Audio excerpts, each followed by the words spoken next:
우리 하나님의 말씀, 우리 출애굽기 20장 보십시다.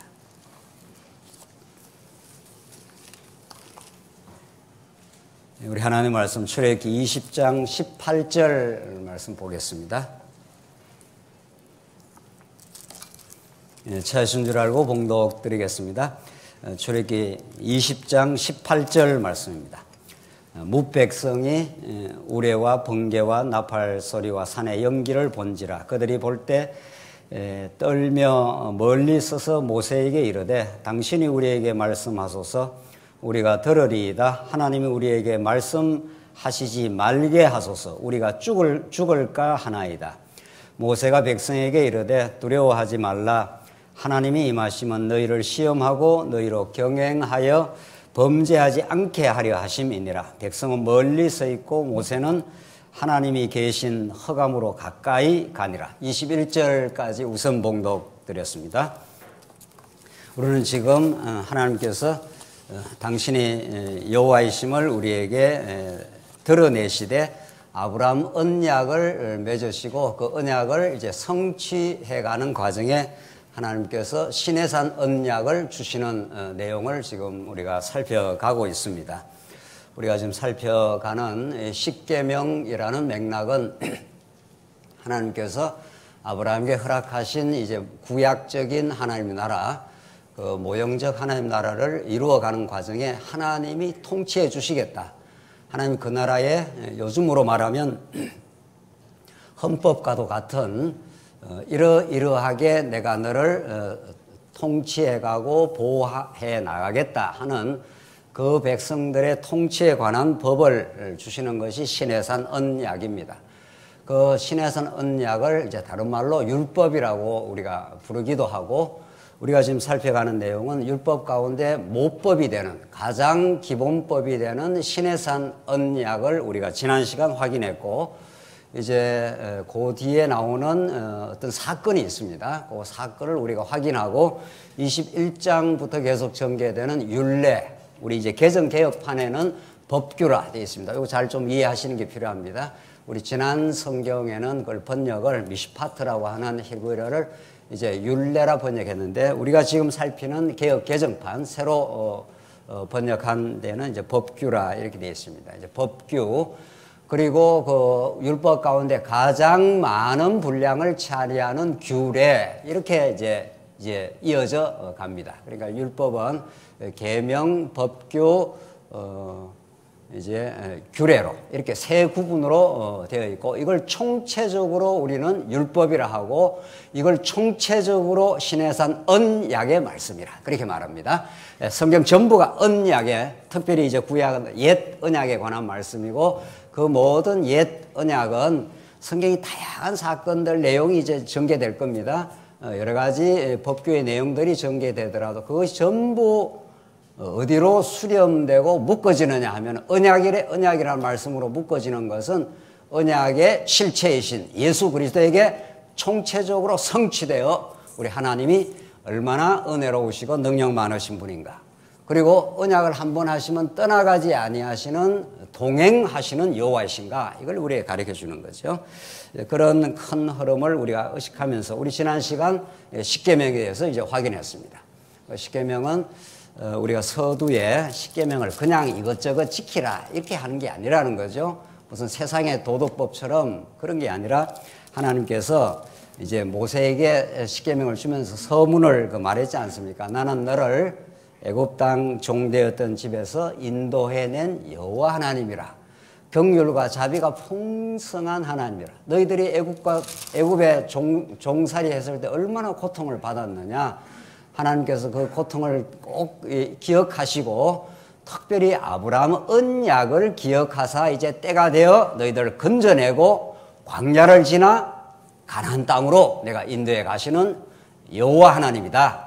그걸 기억하고 깨닫게 하면서 그 하나님이 이렇게 너희들을 통치하고 다스려 가겠다 하면서 십계명을 이제 가장 중요한 기본법을 이제 헌법의 대장전을 딱 주신 거죠. 그렇게 우리 지난 시간 십계명을 이제 주셨습니다. 십계명을 우리가 예수님께서 하나님 사랑과 이웃 사랑 이렇게 딱 율법의 대강령으로 묶어버렸지 않습니까? 그 하나님 사랑과 이웃 사랑을 더 근본적으로 말하면 하나님 사랑입니다. 하나님 사랑 안에 모든 이웃 사랑이 이제 포함되어 있는 거죠. 하나님이 어떤 분인가 우리가 가르쳐 주는데, 이제 이스라엘 백성들은 그 하나님 사랑을 그들의 능력으로는 할 수 없었고, 그래서 죽을 수밖에 없었던 그 백성들에게 살려주는 규례를 준 거죠. 그러니까 죽이고 살리는 법, 정죄하지만은 살려주는 법, 때리시지만 싸매는 법, 이렇게 복음이 간단합니다. 그래서 그 모두가 예수 그리스도 안에서 예수님이 십계명을 총체적으로 이루시고 여러분과 저에게 그 은혜의 복을, 그 공로를 우리에게 주셔서 하나님의 거룩한 백성이다. 너희는 하나님의 자녀다. 내가 너와 영원히 동행해 주시겠다. 이런 거죠. 자, 우리 지난 시간 거기까지를 이제 십계명 전체를 우리가 확인했는데, 오늘 18절 보십시다. 요 사건이 무엇을 의미하느냐는 거죠. 20장 내용인데 여기 십계명이고,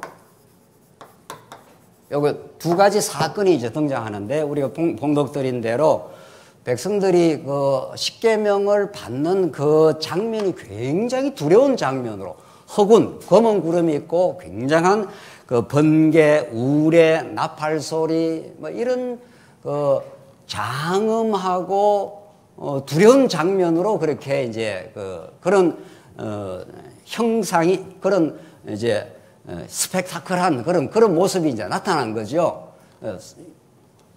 이스라엘 백성들이 접근하기가 두려운 그런 그 장면이 이제 연출이 됩니다. 그래서 19절에 모세에게 이르되 당신이 우리에게 말씀하소서 우리가 들으리이다. 하나님이 우리에게 말씀하시지 말게 하소서 우리가 죽을까 하나이다. 딱 나오지 않습니까? 요 내용이 앞에 십계명의 성격이 어떻다는 것을 잘 가르쳐 줍니다. 그러니까 성경은 정말 우리가 이렇게 흐름을 따라서 전체 앞에서 어떤 내용이 나오면 그 뒤에 계속 연결되어서 그것이 뭔가 하나의 큰 그림을 그리고 있는 거죠. 그것이 요 20장 내용 안에서도 그렇고 성경 전체가 그런 거죠. 예, 큰 정말 하나님의 자애로우신 얼굴 뭐 이런 뜻입니다. 그런 것들이 성경 전체에 나타나고 있는 거죠. 근데 그런 전체 그림을 모르면 부분에 쏙 들어가면은 십계명이 굉장히 무서운 것이구나 이렇게 된단 말이죠. 오늘 본문은 정말 십계명이 주시는 장면이 그렇습니다. 그러니까 핵심이 뭔가 하면은 모세 당신에게 말씀을 하시옵소서. 우리가 바로 하나님 말씀을 받기가 너무 두렵습니다. 핵심은 그거예요. 그렇죠? 오늘 본문 내용이 하나님이 직접 우리에게 나타나시지 마시옵소서. 지금 광경이 굉장히 두려운 광경입니다. 이 말이 상징하는, 의미하는 바가 뭡니까? 십계명이 만약에 이스라엘 백성에게 직접 나타나 버리면 어떻게 된다는 겁니까? 죽는다 이런 뜻입니다. 본문 보십시다. 19절 마지막 부분에 우리가 죽을까 하나이다. 나오지 않습니까? 그러니까 십계명을 하나님 주시고 우리에게 말씀하지 마십시오. 우리는 십계명 앞에 서면은 죽음입니다. 이걸 지금 말씀하고 있는 거죠. 그러니까 성경이 성경을 해석하고 있는 거죠. 그렇죠? 그리고 십계명을 마치 이런 구약의 맥락을 다 빼버리고 우리한테 도덕법으로 지켜라 이렇게 등장하는 건 엄청난 오류라는 거죠. 지금 십계명이 등장하는 장면이 그러하고 우리한테 직접 말씀하시지 마시오. 우리가 그걸 감당할 수가 없습니다. 모세를 통해서 우리에게 말씀하시옵소서 이런 말이죠. 하나님 여호와 계시고 이스라엘 백성들이 지금 있고 여기 사이에 모세가 이제 시내산에서 율법을 받았지 않습니까? 하나님이 직접 이스라엘 백성에게 이렇게 나타나지 마시옵소서. 지금 그 말을 하고 있는 겁니다. 20절 모세가 백성에게 이르되 두려워하지 말라. 하나님이 임하시면 너희를 시험하고 너희로 경외하여 범죄하지 않게 하려 하심이라. 하나님이 십계명만 준 건 아니야. 지금 그런 말이에요. 모세의 이 말 속에는 십계명을 줘서 굉장히 두렵게 등장을 하고 십계명 앞에 서면 이스라엘 백성은 정죄받아 죽어 마땅한 백성이지만 십계명만 준 게 아니고 법규, 율례도 줬고 그 뒤에 가장 마지막 많은 내용이 나타나는 규례를 줬지 않느냐. 지금 그 말이에요. 너희를 살린다 반드시. 너희를 살려서 하나님을 경외하게 하려고 너희들을 지금 인도해가는 과정에 십계명 앞에 너희들이 서면은 우리가 죽을까 하나이다. 지금 그렇게 말이죠. 십계명은 죽이는 법입니다. 궁극적으로 하나님이 이스라엘 백성을 죽이는 건 아니죠. 살리는 거죠. 그러나 십계명만 나타나면은 죽는 거죠. 자, 그러면서 21절 백성은 멀리 서 있고 모세는 하나님이 계신 허감으로 가까이 가니라. 하나님이 허감으로 하나님이 계신 허감이라는 거예요. 이 하나님이 계신 곳을 허감 이렇게 말해요. 그러니까 이스라엘 백성은 허감에 계신 하나님이 보이지 않습니다. 요 부분이 이제 복음을 우리가 이해하고 십계명을 받을 때 굉장히 중요한 부분이죠. 하나님이 만약에 그냥 십계명을 주시면서 모세가 없이 이스라엘이 그냥 등장을 해버리면 이스라엘이 다 죽습니다. 그러니까 지금 이스라엘 백성들이 당신이 모세에게 지금 하는 말이죠. 당신이 우리에게 말씀을 해줘요. 당신이 그 말씀을 받아가지고 우리한테 전달해 주십시오. 중재를 해 주십시오. 이 말이죠. 신약에서 번역을 중보자 예수 그리스도 하여 중보라는 것은 어떤 대상이 있고 대상이 직접 나타나는 게 아니라 어떤 매개를 통해서 우리에게 좀 보여주십시오. 지금 그 말을 계속하고 있는 겁니다. 이 말이 십계명의 본질을 이해하고 복음을 이해하는데 얼마나 중요한 말씀입니까? 그러니까 십계명은 등장 그냥 하면 죽는다. 핵심이 그거고 하나님은 허감 가운데 계십니다. 허감이라는 게 암흑, 어둠입니다. 이 좀 약간 이해하기가 얼핏 봐서는 이해하기 어렵습니다. 하나님 빛이신데 왜 허감에 계신다고 그러냐? 허감이라는 것은 이쪽에서 볼 때 안 보입니다. 여러분들 많이 전기불이 다 캄캄하게 커져 있으면 사물이 하나도 안 보이죠. 그러니까 이스라엘 백성들이 죄인이 하나님을 볼 수가 없습니다. 왜? 하나님은 허감에 계시기 때문입니다. 이거 이해하시겠습니까? 이거 굉장히 좀 생각을 우리가 할 필요가 있죠. 하나님이 허감에 계신다는 거예요. 죄인인 이스라엘 백성들이 하나님을 볼 수가 없습니다. 그러니까 하나님은 허감에 계신 하나님이 이제 빛으로 등장을 하시는데 누구를 통해서 하시겠다 이런 뜻입니까? 모세를 통해서 너에게 보여주겠다. 하나님의 거룩한 뜻을 이런 말이죠. 자, 이게 이제 장차 이렇게 되는 거죠. 예.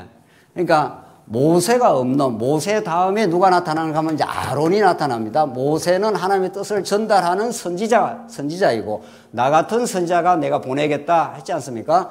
근데 모세가 이제 또 점점 이제 역사가 진행되면서 아론을 대제사장으로 세웁니다. 이스라엘 백성들이 하나님께 직접 못 나갑니다. 나가면 죽습니다. 그러니까 하나님께서 모세를 세우고 선지자 모세를 세워서 말씀하시고 아론 대제사장을 세워서 이스라엘 백성이 대제사장을 통해서 나아갈 수 있도록 그렇게 하신 거죠. 자, 모세, 아론 전부 이렇게 중재자를 세우는 겁니다. 하나님의 거룩한 빛이 등장을 하면 다 죽기 때문에 그런 거죠.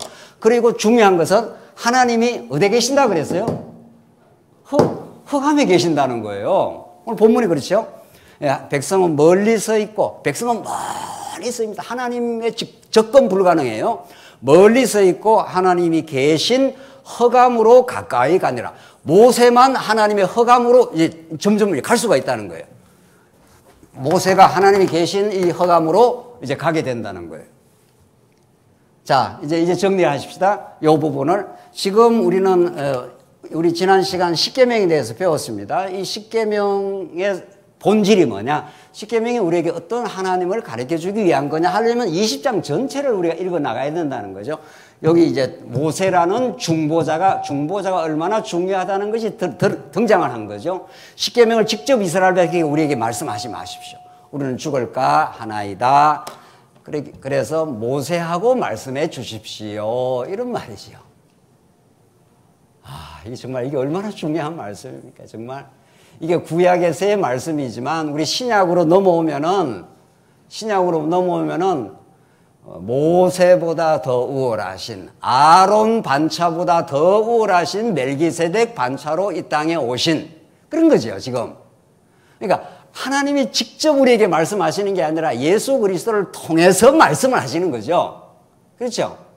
이 말씀이 내게 대하여 증거하는 것이라 이렇게 지금 예수님이 말씀을 하신 거니까 구약 전부가 내게 대하여 말씀하는 거니까. 그러니까 하나님은 구약에는 모세를 통해서 하나님께서 이스라엘 백성에게 등장하는, 왜 이스라엘 백성이 죄인들이니까 거룩한 하나님이 그냥 등장하면 그냥 죽어버립니다.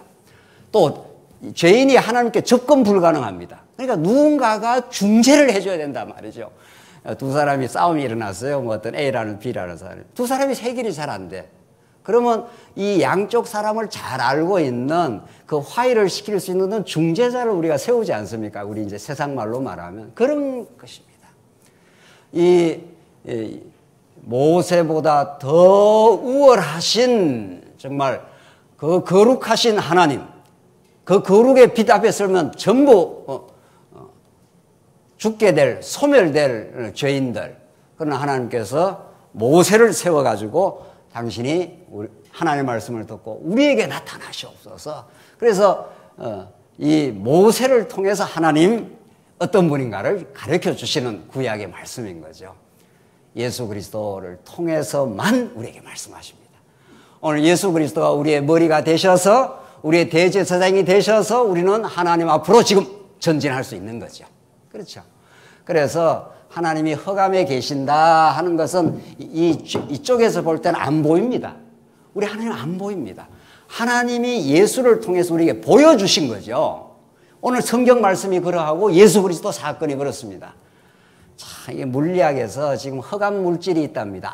암흑 물질. 물리학자들이 지금 최첨단 지금 연구 지금 하고 있는데 이 우주에 우리 암흑이라는 물질이 있는데 얼마나 지금 물리학이 발전을 했고 일반 계시가 이걸 보여주는가 하면 지금 하나님이 허감에 계신다고 그랬지 않았어요?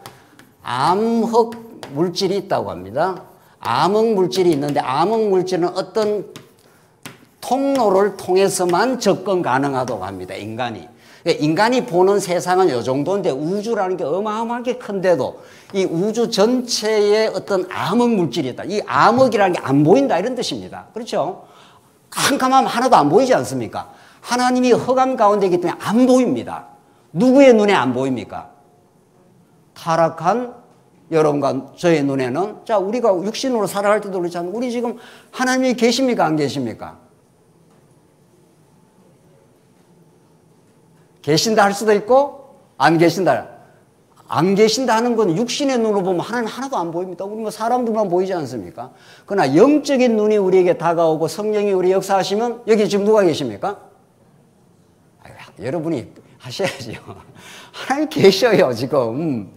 그러니까 보이기도 하고 안 보이기도 하는 거죠. 육신의 눈으로는 하나님이 안 보입니다.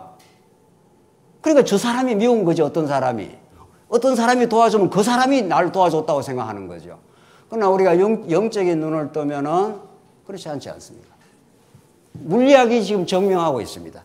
우리가 지금 어떤 우주를 물리학자들이 연구를 하는데 암흑 물질이 많다고 합니다. 암흑 물질은 아무나 접근 불가능하고 통로가 있다고 합니다.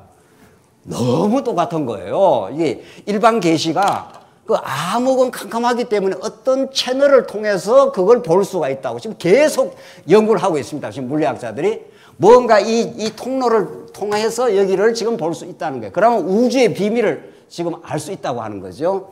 이거는 그냥 물리 세계고 이것보다 더욱 천만 배 더 중요한 우리 여호와 하나님에 대해서 아는 것, 우리 하나님이 얼마나 능력 많으시고 은혜로우시고 사랑이 풍성하신가를 우리가 아는 게 우리 인생의 목적이고 그 하나님 우리가 동행하신다 하면 이제 두려움이 없어지겠죠.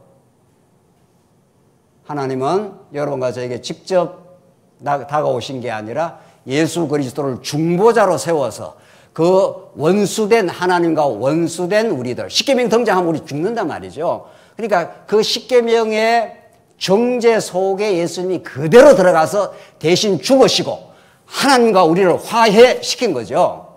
중보자 역할을 하신 거죠. 그래서 우리가 하나님 아버지라 이렇게 우리가 당당하게 나아갈 수 있다는 거예요.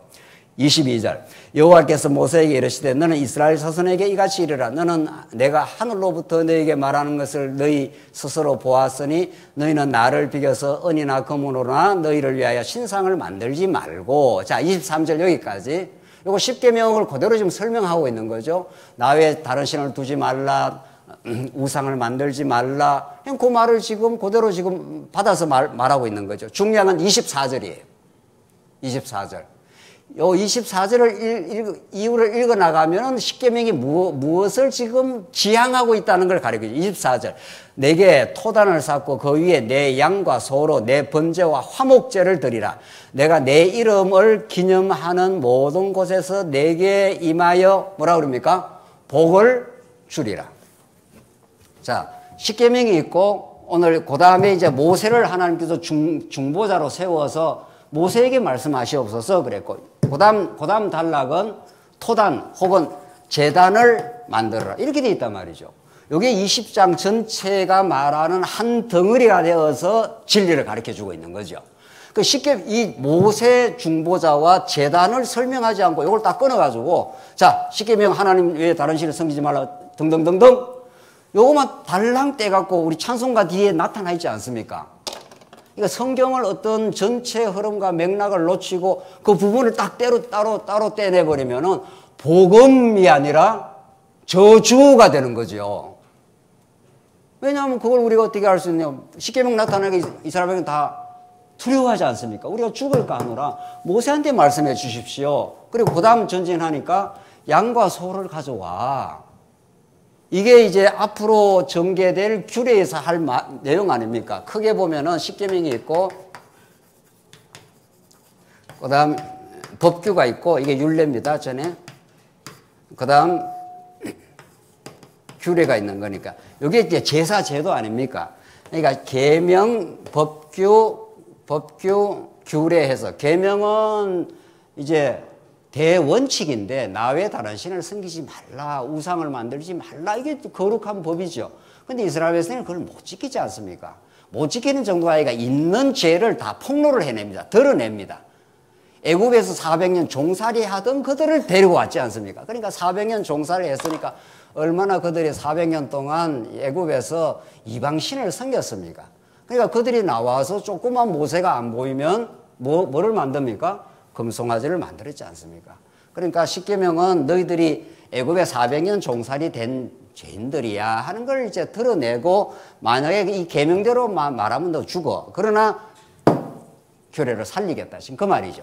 그 앞으로 이 규례가 출애굽기 후반기, 레위기, 민수기를 지나서 신명기 전부 그 내용이에요. 너희를 살리겠다 이 말이에요. 반드시 너희를 보호하고 살리겠다. 이 내용이 크게 전개될 건데 요 20장 안에서 들어있어요. 성경은 언제나 작은 단위에서 복음을 설명을 하고 그게 확대가 되는 거죠. 점점 역사가 진행될수록. 그게 오늘 24절에 내게 토단을 쌓고 그 위에 내 양과 소로 제물을 바치라는 거예요. 내 번제와 화목제를 드리라 그러지 않습니까? 그러니까 이스라엘 백성은 모세가 만약 없으면 다 죄인들이기 때문에 하나님과 이스라엘 백성은 이게 원수 관계입니다.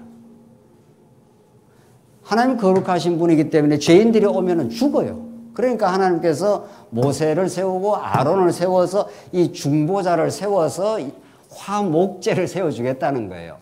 하나님과 백성 사이에 원수가 됐는데, 원수는 외나무의 다리에 만난다 말이 있지 않습니까? 더 피할 길이 없어요.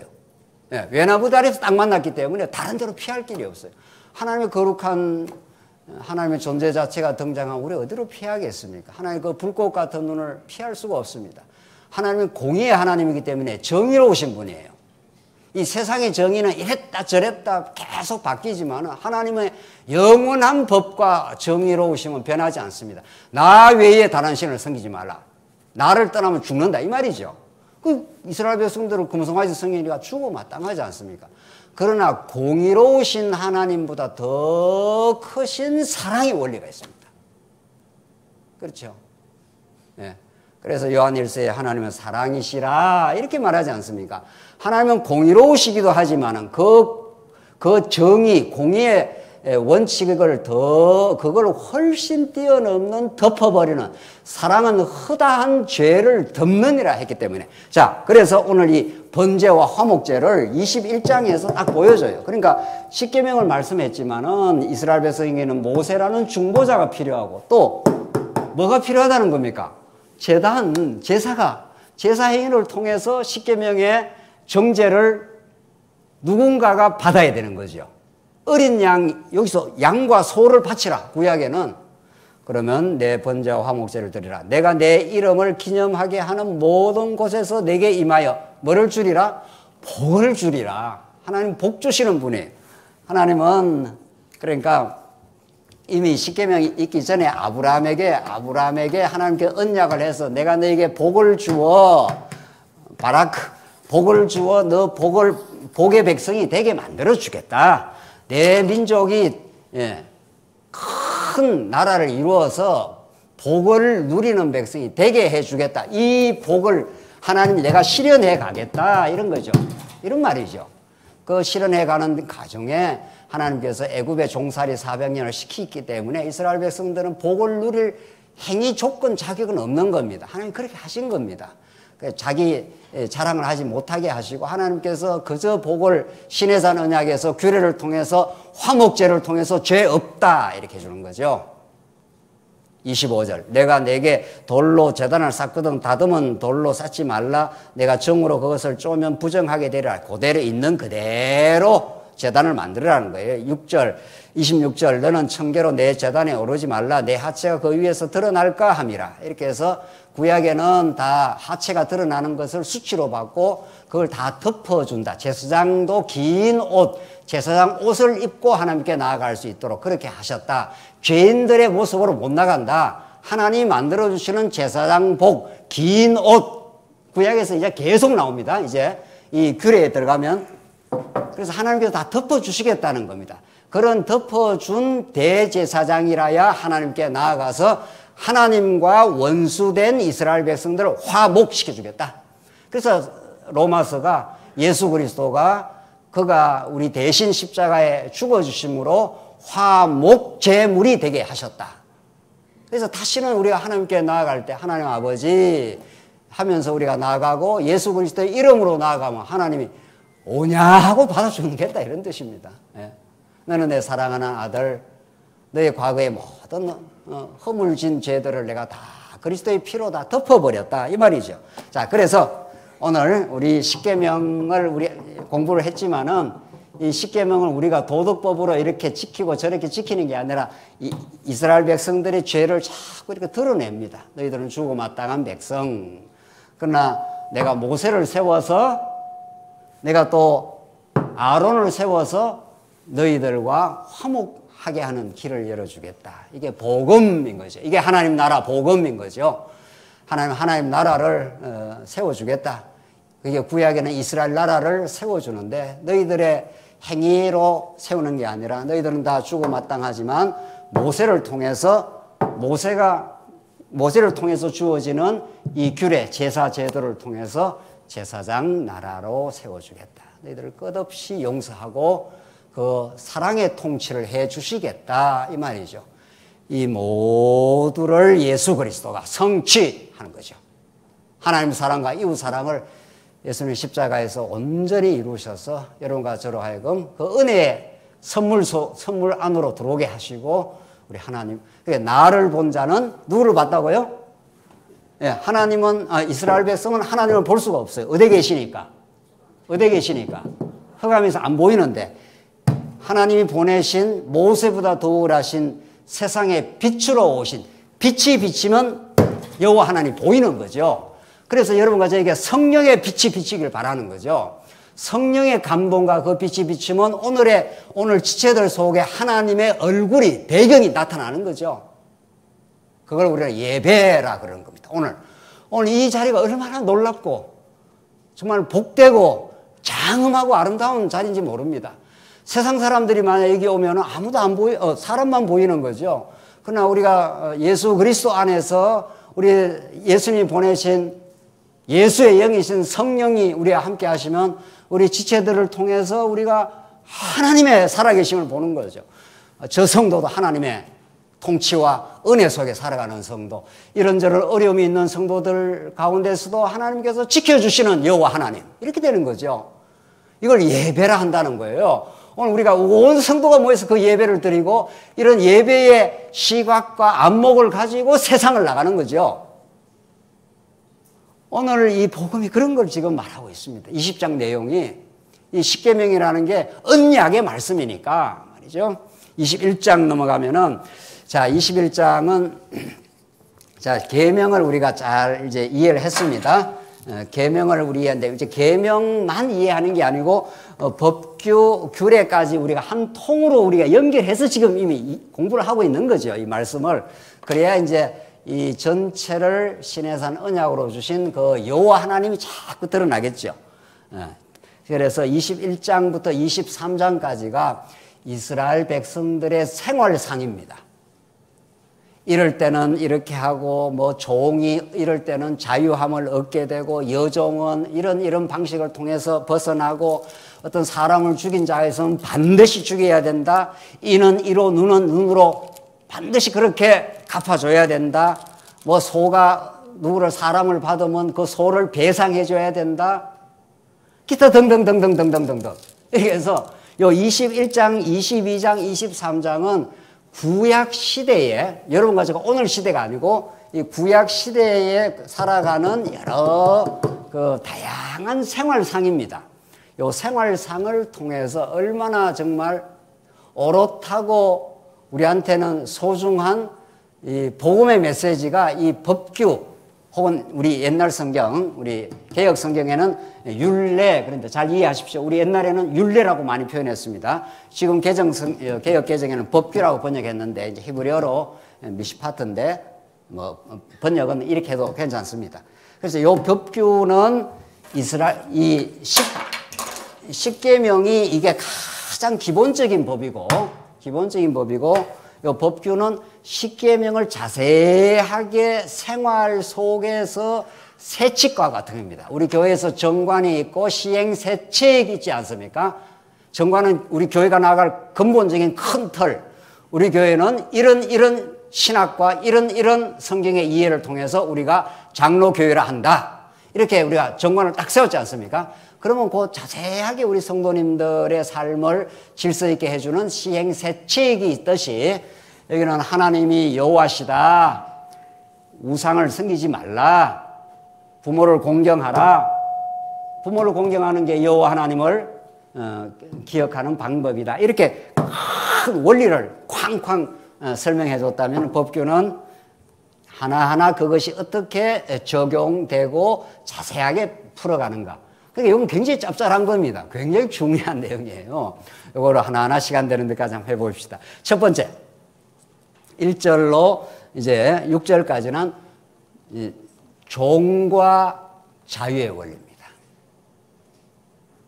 이 시대에 노예제도가 있었는데 이 노예제도가 어떻게 종이 된 노예가 된 이들이 어떻게 자유함을 얻는가. 요 지금 오늘 21장 1절로 6절까지가 간단한 내용 같아도 복음이 말해주는 대자유의 원리를 우리가 죄의 종살이하고 있다가 이스라엘 백성이 400년 동안 죄의 종살이. 오늘 이 출애굽기는 여러분과 저에게 직접 준 말씀이 아니라 역사적으로 말하면 애굽에서 종살이하던 백성들을 광야로 끌어내어서 주신 말씀이죠. 이 성경의 그 역사적 배경이죠. 그걸 우리가 잘 이해를 해야 여기에서 복음의 원리를 우리는 지금 파악한단 말이죠. 그러니까 이스라엘 백성들은 400년 종살이했던 사람들입니다. 그러니까 그 종살이가 얼마나 지긋지긋하고 고통스럽고 애굽의 군사들이 채찍질 가하고 거기서 못 벗어납니다. 그 고통의 세월 400년 동안 그걸 전제하고 오늘 이스라엘 백성들에게 이러이러하게 자유함을 얻는 방법을 가르쳐 주는 겁니다. 이거야말로 성경 전체를 아우르는 하나님 나라 복음. 하나님은 우리에게 죄악의 권세에서 건져내어서 참 자유를 주셔서 여러분과 제가 예수 안에서 자유를 향유하고 살 수 있도록 그렇게 하신 거죠. 오늘 구약적 설명을 보십시다. 내가 백성 앞에서 세울 법규는 이러하니라. 내가 히브리 종을 사면 그는 6해 동안 섬길 것이요 일곱째 해에는 몸값을 묻지 않고 나가 자유인이 될 것이며. 나오죠. 2절 다시 한번 읽겠습니다. 내가 히브리 종을 사면, 자, 그때는 사람이 물건입니다. 그렇죠? 애굽에 400년 종살이 할 때는 인권 이런 거 없습니다. 요즘에라야 뭐 인권 이런 말을 하지. 이 당시 400년 애굽의 종살이는 인간이 아닙니다. 인간으로서의 권한이 없습니다. 주인이 죽으라 하면 죽어야 되고, 저기 가라 하면 저기 가야 되고, 채찍질 하면 채찍 맞아야 되고, 오라 하면 와야 되고, 물건으로 팔아버리면 팔고 이렇습니다. 이게, 이 노예가 비실비실 하면은 일 못하면 그냥 팔아 넘겨버리는 거예요. 이게 몇백 년 전에 저기 구라파 사람들이 미국으로 흑인 노예를 이렇게 데려갈 때도 그랬습니다. 그거하고 물론 상황은 다릅니다만은 이게 다 죄의 정상들이죠. 그냥 흑인이 배에 싣고 가다가 병이 들면은 저 대서양에 던져라 하면 그냥 던져버렸어요. 사람이 아니에요. 이게 현대도 그런 일이 있었는데 이 구약은 뭐 말할 것도 없습니다. 그러니까 하나님은 이 시대에 극악한 노예제도였습니다. 이 노예제도를 하나님께 정당화시키는 건 아니지만 이 노예제도를 활용해서 복음이 얼마나 자유의 복음인가를 지금 계시를 해주고 있습니다. 이걸 잘 우리가 할 필요가 있죠. 히브리 종을 사면 이 물건이에요. 물건. 사람이 아니라니까. 우리가 요즘에 사람을 이렇게 산다 이런 말은 절대로 못 하지 않습니까? 백화점 가서 물건 하나 사는 거랑 똑같아요. 내가 히브리 종을 사면 그는 6해 동안 섬길 것이요 7째 해에는 몸값을 묻지 않고 나가 어떻게 한다고요? 자유인이 된다는 거예요. 7째 때가 되면 77이 49 지나서 50년이 되면 희년이 되면 뒤에 가면 점점 나옵니다. 무조건 노예들을 해방시키는 희년절이 있지 않습니까? 그래서 오늘 가장 먼저 애굽에 400년 종살이했던 이스라엘 백성들에게 자유를 지금 선포를 하는 겁니다. 이게 3절 만일 그가 단신으로 왔으면 단신으로 나갈 것이요 장가들였으면 그의 아내도 그와 함께 나가려니와 만일 상전이 그에게 아내를 주어 그의 아내가 아들이나 딸을 낳았으면 그의 아내와 그의 자식들은 상전에게 속할 것이요 그는 단신으로 나갈 것이로되 만일 종이 분명히 말하기를 내가 상전과 내 처자를 사랑하니 나가서 자유인이 되지 않겠노라 하면 상전이 그를 데리고 재판장에게로 갈 것이요 또 그를 문이나 문설주 앞으로 데리고 가서 그에게다가 송곳으로 그의 귀를 뚫을 것이라 그는 종신토록 그 상전을 섬기니라. 이게 무슨 말인가 하면은 자 종이 6년째 지나서 7년이 되면 7년 완전수가 되면 이제 해방의 해가 됐다는 거예요. 내보내라는 거예요. 그러니까 그 종이라는 노예 제도를 통해서 하나님은 자유의 복음을 증거하는 거죠. 갈라디아서가 말하는데 너희가 그리스도 안에서 자유를 얻었으니 다시는 종의 멍에를 매지 말라. 율법 밑으로 들어가지 말라. 이제는 복음 율법을 성취한 예수 안에서 우리가 참 자유가 있다. 지금 그걸 지금 설명하는데 그런데 이제 그 아내가 있어요. 단신으로 왔으면 단신으로 나가면 되는데 이제 종으로 들어와 가지고 장가를 들었어. 그래서 아내가 생기고 아들 딸을 낳았단 말이죠. 그래서 그 아들 딸이 낳았을 때는 나갈 때는 단신으로 나가라는 거예요. 아들 딸은 상전에게 다 맡겨야 돼요. 그 자기 재산이 아니니까 말이죠. 아들 딸도 자기 재산이 아니에요. 자 그러면 나가려는 사람이 아들 딸이 있고 있으니까 안 나갈 마음이 생기지 않습니까? 그럼 나는 안 나가겠습니다. 당신한테 평생 그냥 우리 아들 딸과 같이 살겠습니다. 이러면 그렇게 하라는 거예요.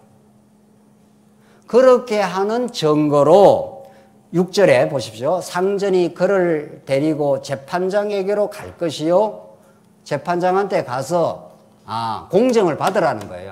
나는 내가 나갈 수도 있지만은 아들, 딸이 여기 상전 밑에 있고 내가 상전도 사랑하게 됐고 정이 들어가 사랑하게 됐으니까 안 나갈랍니다. 이렇게 말한다는 거예요. 그래 하면 재판장한테 가가지고 그 말의 그 신실성을 확인받아가지고 귀에다가 송곳으로 뚫으라는 거예요. 이 귀를. 이제 구약적 한 표현인 거죠. 이게 혹시 이게 귀걸이 하고 나오신 분 계십니까?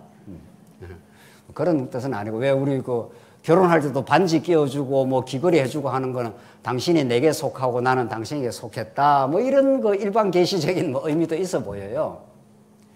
오늘 성경은 그런 게 아니라 영영이 상전의 종이 되겠습니다. 상전을 사랑하여 내 아들과 딸을 사랑하여 이런 말이죠. 자, 그러니까 무조건 자유가 좋은 것도 아니고 무조건 종이 나쁜 것도 아닙니다. 죄에서 자유하는 건 너무도 좋은 거죠. 그렇죠? 우리는 죄에서 애굽에서 이스라엘 백성이 자유함을 얻었습니다. 그런데 자유하면 그 자유가 마음대로 사는 자유는 아니란 말이죠. 그 자유함이 뭐에 붙들리는 게 중요합니까? 죄에서 자유함을 받고 나면은 우리가 어디에 종이 된 겁니까?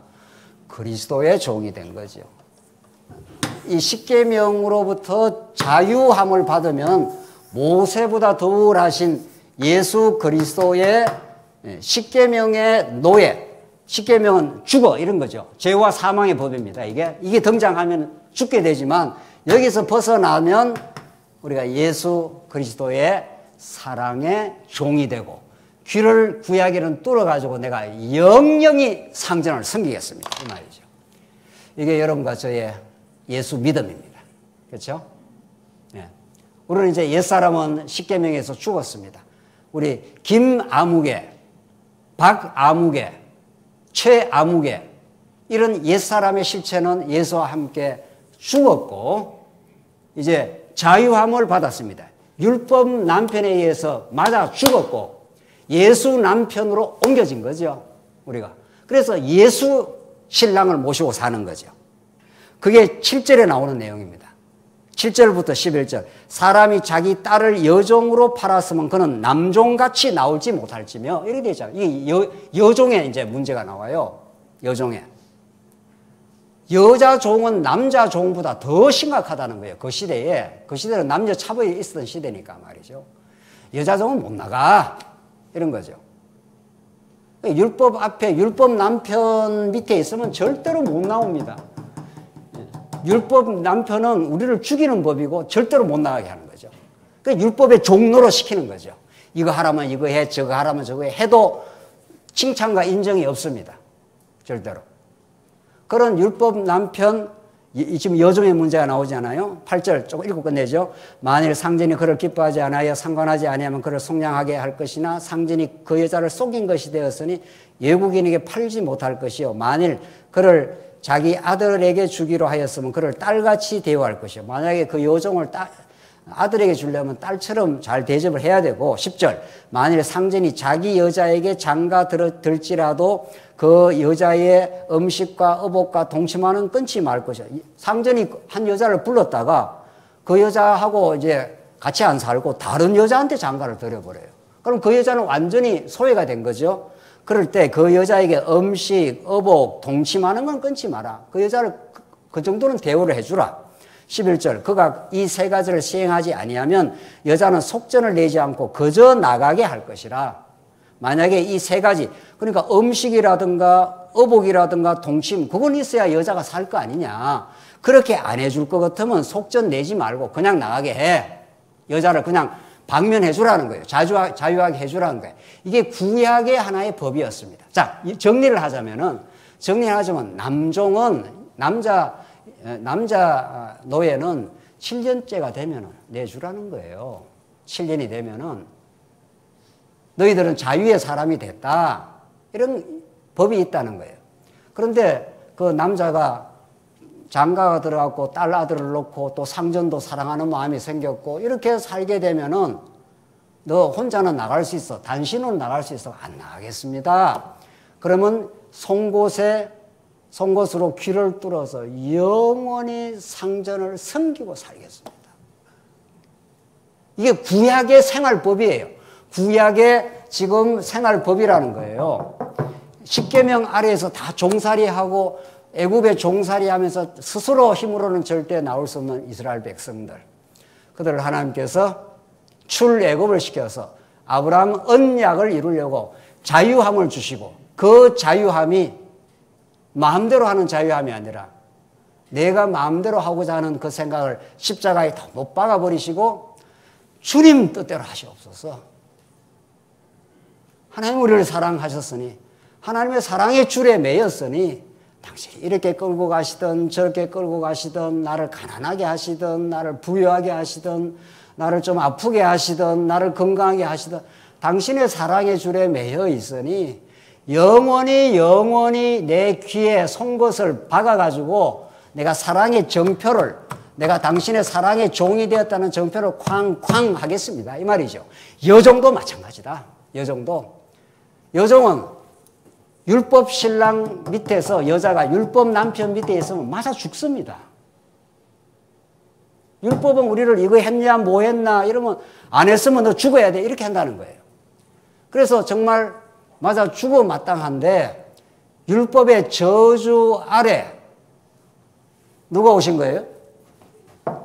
어린 양 하나가 소를 한 마리 잡아가지고 희생 제물을 드리라는 거예요. 제단에다가 율법의 저주 아래 오셔가지고 그래서 죽게 만들어버려라. 그러면은 율법의 저주에서 완전히 벗어나서 예수 신랑 안으로 자유를 얻게 되는 거죠. 그래서 여러분과 제가 이제는 예수 신랑을 모신 성도가 된 거죠. 이게 로마 7장에서 너희들은 이제 율법 난민에서 벗어났어. 다시는 율법으로 갈 이유가 없어. 율법이 내놓으라고 하는 그 저주와 그 싹설, 속전을 예수님이 완전히 다 지불해버렸어. 십자가에서. 다시는 이제는 율법이 내게 내놓으라 할 거 없어. 자유인이 됐다는 거예요. 그래서 하나하나 지금 이제 법규를 말하는 것이 십계명의 저주를 대신 받으신 예수 그리스도가 우리에게 주시는 대자유의 복음. 조금 우리 다음 시간에 가면 이는 이로 눈은 눈으로 갚아라. 이거 동해 보복의 원리라 그럽니다. 똑같이 잘하면 똑같은 대로 갚아주라는 거예요. 공의의 법칙. 만약에 요 공의의 법칙만 살아있으면 누가 하나님 앞에 설 수가 있습니까? 하나님이 우리를 만약에 불꽃 같은 눈으로 보시면 누가 하나님 앞에 설 수 있겠나이까? 그러나 사유하심이 하나님께 있사오니 우리가 하나님의 아버지라 이렇게 나온 거죠. 눈은 눈으로 이는 이로 갚아라 하는 그대로 그 저주대로 그 형벌대로 십자가가 우리 눈앞에 밝히 보이거늘 누가 너희를 율법 앞으로 끌어가려고 하느냐. 이게 갈라디아서에서 바울이 외쳤던 자유의 복음 아닙니까? 여러분과 저를 아무도 이제는 죄인이다, 너 죽어 마땅하다 이럴 사람이 아무도 없어요. 예수님이 눈은 눈으로 이는 이로 다 갚아주셨어요. 완전히 다 갚았어요. 그래서 오늘 대자유라. 오늘 우리 십계명과 이 규례 십계명과 이 법규 이 규례로 계속 전진하는 이 법은 하나님 우리를 얼마나 사랑의 통치를 해주겠다. 죄 없다 해주겠다. 죄값을 묻는다면 눈은 눈으로 갚는다면 아무도 살아날 수가 없다. 하나님 우리에게 말씀하지 마시고 모세에게 말씀하시옵소서 이렇게 하시지 않습니까? 하나님 우리에게 직접 나타나지 마시고 누구를 통해서 와주십시오? 예수 그리스도를 통해서 나타내 주십시오. 흑암에 계시는 분인데 아무도 하나님이 흑암에 계시기 때문에 볼 수 없는데 예수를 보내줬기 때문에 나를 본 자는 어떻게 해요? 하나님을 본 자라 이렇게 됐지 않습니까? 여러분과 제 이제 눈이 열렸기 때문에 예수를 본 자는 누구를 봤다고요? 흑암에 계신 하나님을 밝히 볼 수 있었습니다. 오늘 그 자리가 오늘 이 자리고 그 은혜의 복음이 그 언약의 놀라운 진리가 우리를 떠나가지 않습니다. 승리하시기 바랍니다. 하나님 아버지 은혜를 감사합니다. 흑암에 계셔서 우리가 볼 수 없던 우리 하나님 아버지를 우리 예수 그리스도의 죽음과 부활을 통해서 볼 수 있어서 너무도 감사합니다. 이제도 과거에도 영원히 우리와 함께 하실 그 하나님 은혜와 그 동행을 믿고 우리의 삶의 어려운 가운데서도 넉넉히 이겨갈 수 있도록 하나님께서 힘을 주시옵소서. 예수 그리스도의 이름으로 기도하옵나이다. 아멘.